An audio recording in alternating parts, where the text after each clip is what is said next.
Здравей! Използвам случая с това видеообращение да те поканя на първата среща на Open Coffee във Велико Търново.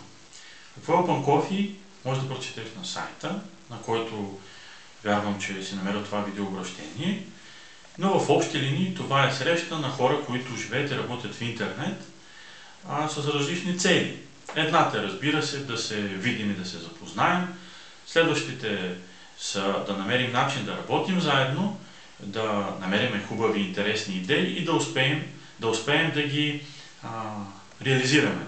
Така че заповядай на тази първа среща, която ще има цел да се запознаем и да видим всеки какво може да помогне за общата идея. Сега трябва да отида да изключа камерата.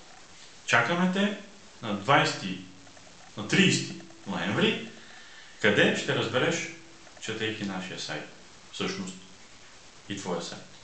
Чао!